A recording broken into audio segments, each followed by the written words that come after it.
Joe Biden represented the Obama administration at the commemoration event. In his remarks, which were pointedly political in comparison to the speeches of other speakers, he exploited the tragedy of the victims and the survivors' struggle to heal to advance U.S. militarism and the so-called war on terror. He said, quote, "You're living proof that America can never, never be defeated.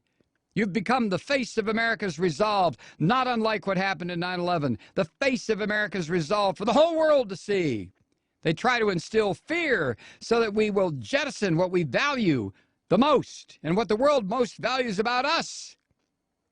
Those values," he asserted, are an open society, our system of justice, our freedom of religion, our access to opportunity, the free flow of information and ideas across the country, the willingness and capacity to gather anywhere in any number and say what we believe.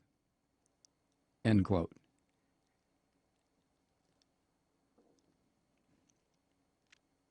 This is a remarkable depiction of so-called American values in the context of the police state response to the Boston bombings and the subsequent revelations by former NSA security contractor Edward Snowden of massive and illegal spying by the NSA.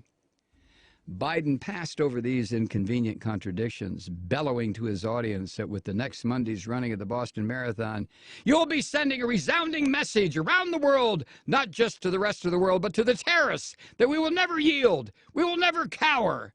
America will never, ever, ever stand down. We are Boston. We are America. We respond, we endure, we overcome, and we own the finish line. God bless you all, and may God protect our troops."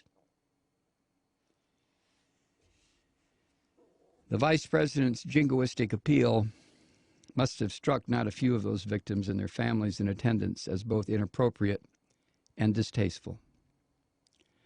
Another theme running through Biden's speech, as well as the media commentary on the one-year anniversary of the bombings, is that there was something uniquely Bostonian about the actions of ordinary people that day, those who risked their lives to attend to the wounded, and the doctors, nurses, and others who sacrificed to help victims recover.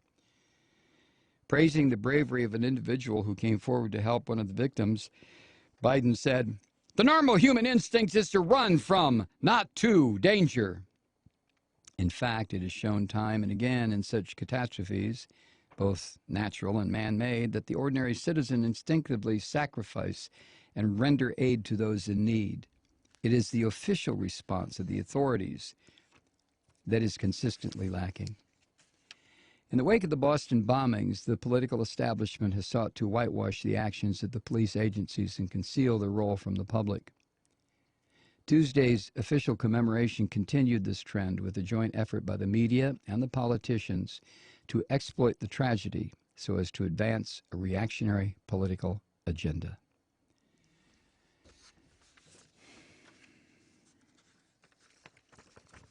World Socialist Website.org, WSWS.org. It's really astonishing. You know, I commented briefly because I didn't hear all of Biden's speech, but I commented about what he said, "We own the finish line," the other night. When I heard him say that, I just thought, oh, Jesus Christ, I don't believe that's what's being said at this commemoration. But when he said that,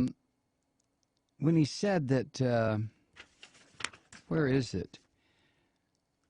When he talks about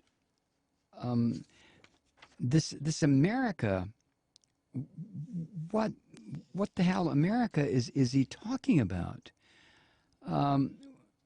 He said, "You've become the face of America's resolve," and he said, "They try, the terrorists, whoever they are, try to instill fear that we will jettison what we value the most." And then he lists those values. An open society. Really? Our system of justice. Are you goddamn kidding me? We have as many people, we have a higher percentage of people locked up than North Korea. He says our freedom of religion. Freedom of religion? If you're not a fundamentalist Christian, you are persecuting fundamentalist Christians. Our access to opportunity? Access to opportunity? Well, I guess if you're a millionaire or at least a billionaire, you have all the opportunity you possibly want. But high school and college graduates, what opportunity? Oh, that's right. working as a barista at Starbucks. Okay. The free flow of information and ideas across the country? WTF? What is he talking about? The free flow of information? And the one that really killed me is this one. He said the willingness and capacity to gather anywhere in any numbers and say what we believe. What is he talking about? Does he not remember Occupy? Does he not remember First Amendment zones? Does he not acknowledge the fact that protesters are herded off stage and hidden from the American public? This man is a goddamn liar, almost to the level of Sean Hannity. We'll be right back.